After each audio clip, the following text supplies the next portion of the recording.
You were blinded in an accident years ago, your family took care of you ever since. One morning you wake up and your sight has returned, you pretend to stay blind until you figure out who the people in your house are and what happened to your real family. I was drowsy, I thought I must have been dreaming, something, but this couldn't be real. Everything was the same, my room, exactly as I remembered it, the hallways and lights, exactly as they were meant to be. The paintings that hung on the walls were exactly what they were years ago, back before my accident. It felt like I woke up the day after the crash as if it had never happened. It was as if all that time never passed. But it did. I know it did. I reached the bottom of the stairs, still taking in the fact that I could see again. My sister quickly greeted me, and at first I thought nothing of it. It sounded just like her. But when I turned and looked at her, it wasn't my sister. There was no way. My sister was short and slightly tubby, in the cute, Martha Dunstock kind of way.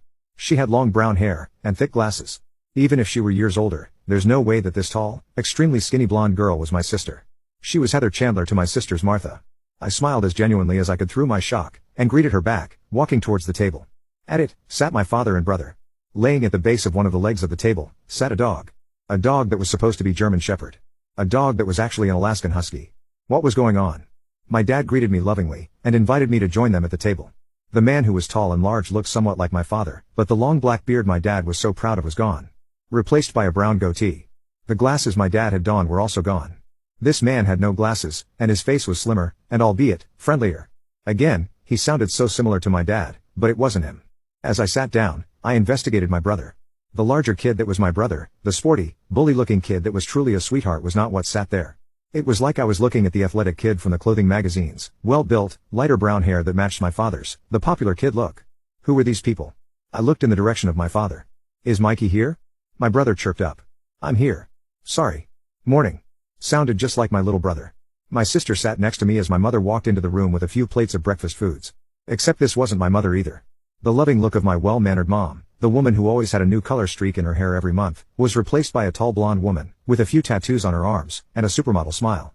These people looked too perfect for me to fit in, but if you put us all next to each other, you could say I looked somewhat related. But my family, my true family, looked just like me. We looked like we all belonged together. We loved each other, and although not perfect, we were happy. So why was I eating breakfast with these people I didn't know, as if nothing was wrong? How long have these people been helping me learn and grow? How long had I believed these strangers were my family? I finished eating, saying as little as I possibly could manage, and placed my dishes in the sink. I grabbed my shoes, and called the dog to me. He was trained to be a service dog after I had lost my sight, but I used him as little as I could. I put him on a leash, and grabbed my sight stick, before heading out the door for a walk, something I did every morning.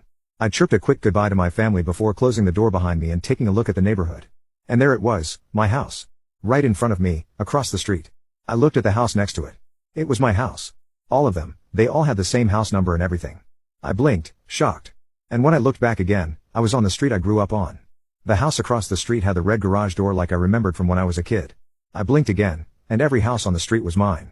As I walked down the street, I dropped the leash, my dog just standing there, as if he knew what was going on. It was slightly foggy, and the street was empty. There were no cars parked at all, not even in the driveways of my neighbors. My driveway? Our driveways? There was a noise behind me. I spun around to look at it. There stood a woman, dressed in black. Oh, I'm quite sorry my dear. I didn't expect you to wake up so soon.